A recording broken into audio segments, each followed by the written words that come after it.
Latest episode দেখুন একদম add free. তুই আমাকে কথা দে, যে কাজের জন্য নিজেকে 12 বছর ধরে তিল তিল করে তৈরি করেছিস সে কাজ থেকে তুই কখনো সরবি না। গত 12টা বছর আমি যে যন্ত্রণায় কাটিয়েছি, যেভাবে কষ্ট পেয়েছি, তার প্রত্যেকটা দিনের হিসেব তোকে নিতে হবে জেনে। বেশ, তাই হবে। আরও একবার ভালো করে ভেবে নিয়ে বলুন যে কার নামে কি বলছেন। উনি কিন্তু একজন মন্ত্রী, সেটা জানেন তো? আমি যা বলছি ভেবেই বলছি, সত্যিটা বলছি। ওই ঘটনাগুলোর কথা তো বাদই দিন, অনামিকার কিডন্যাপের পেছনেও ওই লোকটারই হাত আছে। বেশ, উনি তো আসছেন, আপনাদের দুজনকে মুখোমুখি বসিয়ে জেরা করা হবে। এখন যেভাবে কথাগুলো বলছেন, উনি আসার পর ওনার সামনে এইভাবে বলতে পারবেন তো?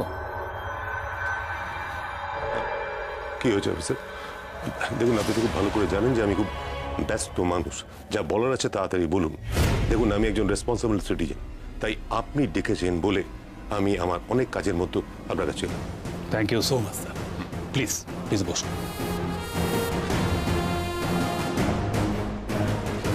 হ্যাঁ বলুন অফিসার। আচ্ছা দেখুন তো, এই ছেলেটিকে আপনি চেনেন কিনা? না, সেরকম কিছুই না, খুবই অল্প। ব্যক্তিগত স্তরে কোনো আলাপ পরিচয় নেই। কেসি দত্ত অ্যান্ড সন্সের বর্তমান কর্ণধার বিভূতিবাবুর ছেলেও। হ্যাঁ, পার্টিতে সামাজিক অনুষ্ঠানে মাঝে মধ্যে দেখা সাক্ষাৎ হয়, ওই হাই হ্যালো সম্পর্কেই। কিন্তু উনি তো ক্লেম করছেন যে বিভূতিবাবুর পুত্রবধূ অনামিকা দস্তিদারের কিডন্যাপিং এর সাথে আপনার স্ট্রং কানেকশন আছে। কি? দেখুন অফিসার, এই ধরনের সস্তা রসিকতা কিন্তু আমার মোটেই পছন্দ না। আর আপনি যদি এই ধরনের কথাবার্তা বলেন, তাহলে আপনার ঊর্ধ্বতন অফিসার মানে আপনার বসের সাথে কিন্তু আমাকে কথা বলতে হবে। এই দেখুন, আপনি যে সময় কথা বলছেন সেই সময় একটা ফ্যাক্টরি উদ্বোধনে আমি মেদিনীপুরে ছিলাম। Okay? I am so sorry sir, অকারণ আপনাকে বিরক্ত করলাম।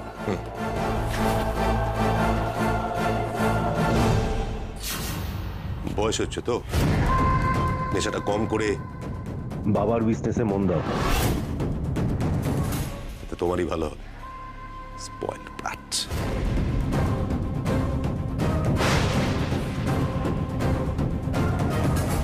আচ্ছা, এবার সত্যি কথাগুলো জানা যায় কি? আজ থেকে 12 বছর আগে 2রা মে রাতে লালকুঠিতে কি হয়েছিল?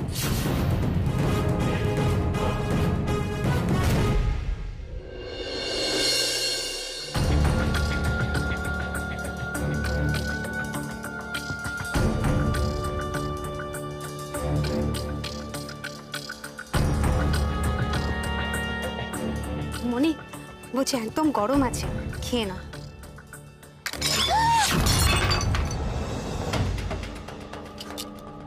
এখন আমার খাবার সময় না, খাবার সময়। আমার এক ছেলে জেলে বসে বসে জেলের ভাত খাচ্ছে। বাড়িতে সব সময় কিছু না কিছু খারাপ ঘটেই চলেছে। আতঙ্কে কাটা হয়ে থাকে আমি সব সময়। এই বুঝি কিছু একটা ঘটলো, এই বুঝি কিছু একটা ঘটলো। স্টু খাবো এখন বসে বসে, স্টু। না মনি, তুমি তো এই সময় ডিনার করো, তাই ভাবলাম। চুপ করো, চুপ করো, চুপ। কি হলো কি সুপ্রিয়া? এত চেঁচামেচি করছো কেন? এত হাইপার হয়ে যাচ্ছ কেন? পাগল হয়ে গেছি বলে, আমি পুরোপুরি পাগল হয়ে গেছি বলে। তাই তাই তাই শোনো শোনো, শান্ত হও, ঠান্ডা মাথায় এখন ভাবতে হবে আমরা কে কি কি করতে পারি। আর কি ভাববে, কি ভাববে, আর কি ভাববে, আর কি ভাববে? বুঝতে পারছো না? হাতের বাইরে সবকিছু চলে যাচ্ছে, বুঝতে পারছো না? ছেলেটা জেলে চলে গেল, আমি কিচ্ছু করতে পারলাম না। আমি কিচ্ছু করতে পারলাম না। মনি, আমার কথায় রাগ করো না, কিন্তু তখন তো তুমি নিজে মুখেই বললে যে কারুর যাবার দরকার নেই ওকে ছাড়াবার জন্য। তাহলে এখন কেন? বৌদি, তুমিও বুঝতে পারোনি কেন তখন কথাটা বলেছিলাম? বাহ, তার মানে কেউই বুঝতে পারেনি, কেউ বুঝতে পারেনি কেন আমি কথাটা বলেছিলাম।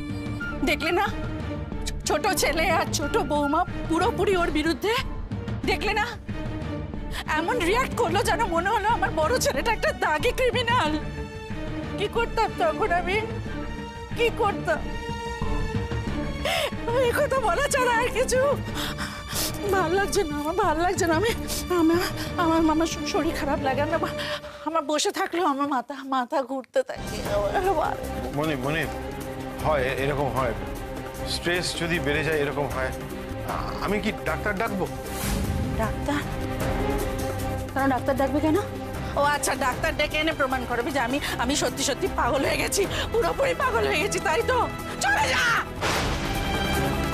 চলে যা, সবাই চলে যা, চলে যা। তোরা থাকতে আমার আরো শরীর খারাপ লাগে, আমার অস্থির লাগে। চলে যা, চলে গেছে কি, সবাই চলে যা। ডক্টর রায়, একবার লালকুঠি আসতে পারবেন?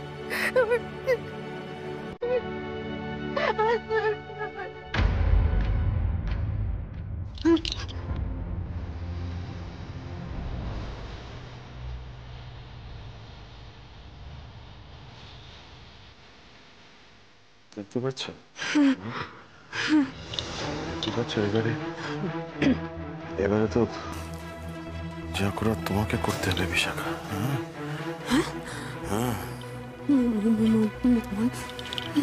এতদিন মনি ছড়ি ঘড়িয়েছে, এবারে এই সংসারের রসটা নিজের হাতে নিয়ে নাও। কি বলছো? কি বলছো তুমি? আমি ঠিকই বলছি। দয়া করে তুমি কিছু বলো না, আমি যেটা বলছি সেটা শোনো। বেশি কিছু ভাবতে যেও না, করতে যেও না, ঠিক? আমি যা যা বলবো তাই তাই করবে। শেষ খেলাটা আমি খেলবো।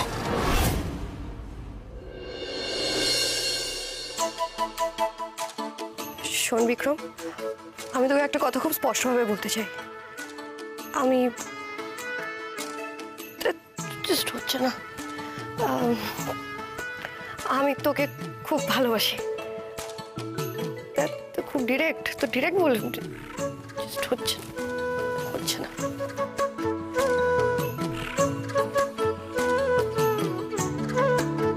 কি ব্যাপার বলো তো?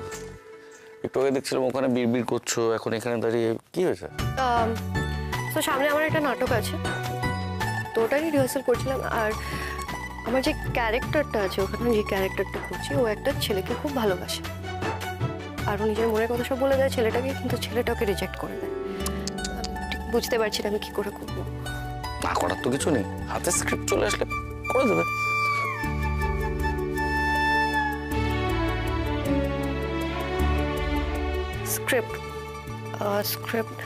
স্ক্রিপ্টটা না এখনো লেখা হয়নি। কি কাণ্ড, স্ক্রিপ্ট লেখা হয়নি? নাটক শুরু আগে পেয়ে যাবে নিশ্চয়ই। বিক্রম শোনা, তোর সাথে আমার কিছু কথা আছে। আমি জানি কি বলার আছে। তুই জানিস? আমি জানতাম যে তুই আমার মনের কথা বুঝতে পারবি, আমি জানতাম। অ্যাকচুয়ালি আমারও তোমাকে কিছু কথা বলার আছে। বলার আছে? হ্যাঁ তো বল না, বল। তুই আগে বল তোর কি বলার আছে।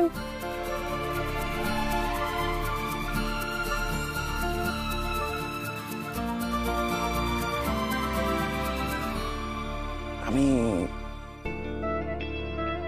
চিরকাল একজনকেই ভালোবেসেছি, সে হলো জিনি। আর তাকেই ভালোবাসবো। দেখ, চিনি ছাড়া আমার জীবনে কেউ ছিল না, থাকবেও না।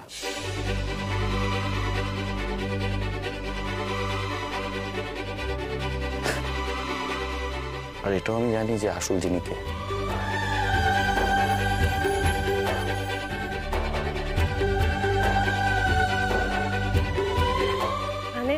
তুমি খুব ভালো বন্ধু ছিলি।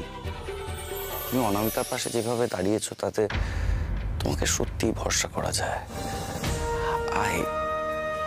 কিন্তু কি করব, ভালোবাসা যে একবারই হয়। যে ভালো থেকো।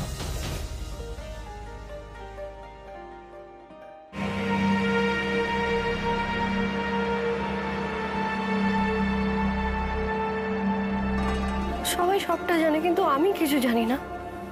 দূর।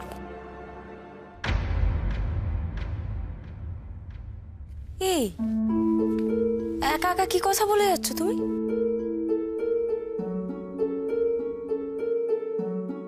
আমি কি তাহলে হ্যালুসিনেট করছিলাম? মানে কি বলে? হ্যালুসিনেট को হ্যালুসিন কি হলো? হ্যালুসিনেশন। হ্যালুসিনেশন মানে দৃষ্টি বিভ্রম। দৃষ্টি বিভ্রম তৈরি করতে হবে চিনি। দৃষ্টি বিভ্রম, বুঝতে পেরেছ? ঠিক বলেছো তুমি, একদম ঠিক বলেছো সুলেখা আন্টি। হ্যালুসিনেট করিয়ে সুপ্রিয়া আন্টির কাছ থেকে সব কথা জেনে নিতে হবে। ইয়েস। দাদা ভাইয়ের পরে আমার সুপ্রিয়া আন্টির উপরেও সন্দেহ। আমি জানি দিদিভাইকে অনেক কষ্ট দিয়েছে, কোনোভাবে সুপ্রিয়া আন্টি তো জড়িত। অনামিকা, আমায় কি করতে হবে তুমি বলো, আমি রেডি আছি।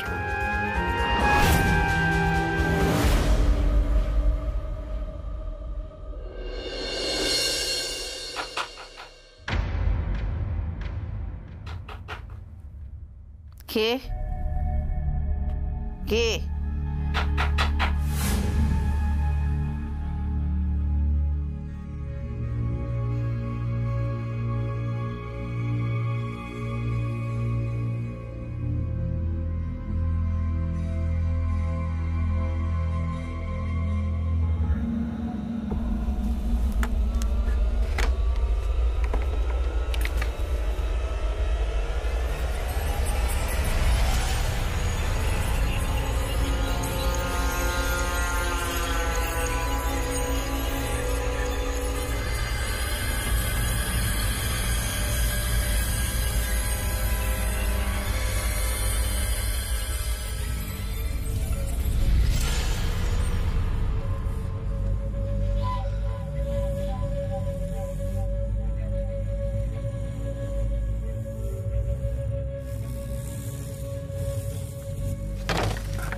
সুপ্রিয়া, সুপ্রিয়া, কে? সুপ্রিয়া, কে ওখানে? সুপ্রিয়া,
সুপ্রিয়া, সুপ্রিয়া কি হয়েছে? সুপ্রিয়া কি হয়েছে? কি সুপ্রিয়া? কুকুরের আওয়াজ, রক্তে ভেজা শাড়ি ঘুরে বেড়াচ্ছে। কে জানে ঘুরে বেড়াচ্ছে? কি বলছো? কি রক্তে ভেজা শাড়ি? কি ঘুঙুর? কিছু তো দেখতে পাচ্ছি না।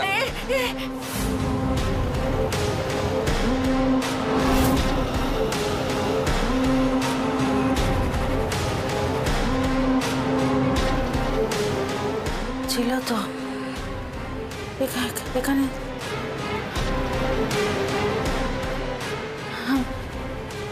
আমিও কিছু বুঝতে পারছি না। আন্টি, কোথাও তো কেউ নেই, আমরাও তো কাউকে দেখতে পাচ্ছি না। আমার মনে হয় যে ম্যাডামের মনে কোনো খারাপ স্মৃতি ভেসে উঠেছে।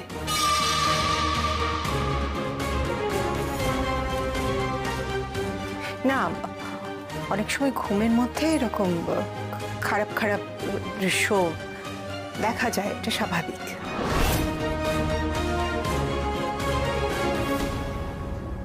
না, সুপ্রিয়া আবার সত্যি বাড়াবাড়ি করছে। এরকম করলে তো ওর মাথাটা ধীরে ধীরে খারাপ হয়ে যাবে। আমার কেন জানি মনে হচ্ছে যে 12 বছর আগে যারা পুড়ে মারা গিয়েছিল তারা ফিরে এসেছে। কি বলছো কি এসব কথা? আমার কথা শোনো, তুমি মিছি মিছি ভয় পাচ্ছ। কিচ্ছু হয়নি। কেন আমাকে ঘর থেকে বার করে দিলে? এখন ভয় পাচ্ছ? চলো ঘরে চলো। এখানে ছিল এখানে।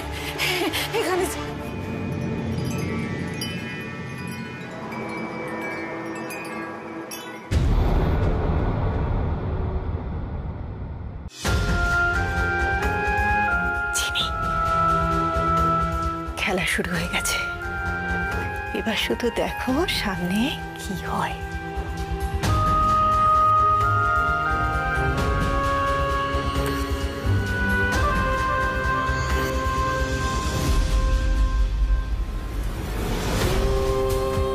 তোমাকে ভয় দেখানো আমার উদ্দেশ্য নয় সুপ্রিয়া দস্তিদার।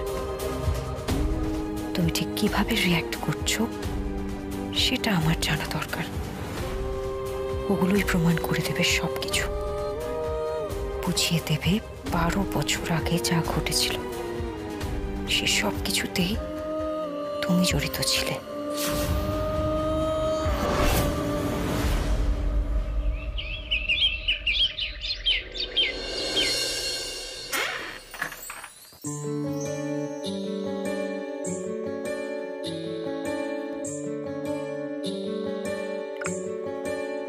Good morning.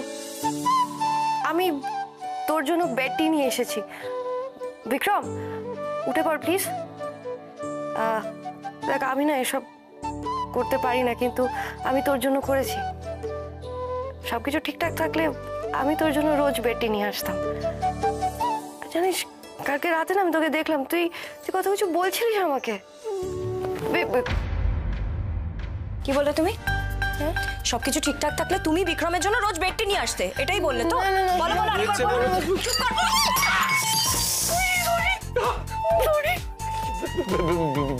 মাথাটা কি খারাপ হয়ে গেছে নাকি পুরো তোমার? কি করলে? আমি আসলে চলছে তোমাদের মধ্যে, আমি চলছে। এত নার্ভাস কেন হয়ে গেলে? না আমি আসলে কিছু, আমি চুপ। তুমি একদম চুপ। আমি কিন্তু তুমি কোনো কথাই বলবে না, তুমি কোনো কথাই বলবে না। চুপ, যাও এখান থেকে, যাও। যাবো। আমি কিছু কতদিন ধরে চলছে? আমাকে পায়ে লেগে যাবে। অলরেডি তো ভিজিয়ে দিয়েছো চাতে। আমি ইচ্ছে করে করিনি, সরি।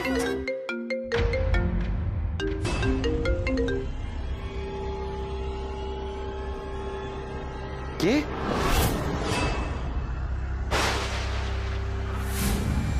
আপনার দাদাকে ইন্টারভিউ করতে গিয়ে আমরা একটা খুব ভাইটাল লিড পেয়েছি।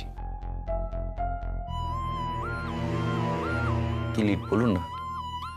উনি বলেছেন যে 12 বছর আগে লালকুঠিতে যে অগ্নিকাণ্ড হয়েছিল তার জন্য কে দায়ী সেটা নাকি উনি জানেন।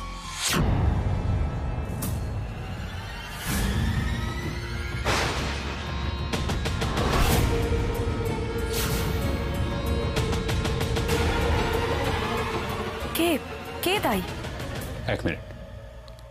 Animesh, yes sir. নিয়ে এসো ওনাকে।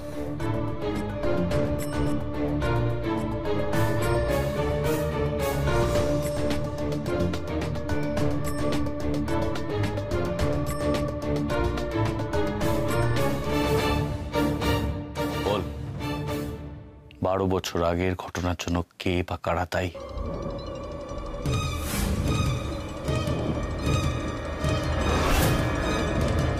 কি হলো বল।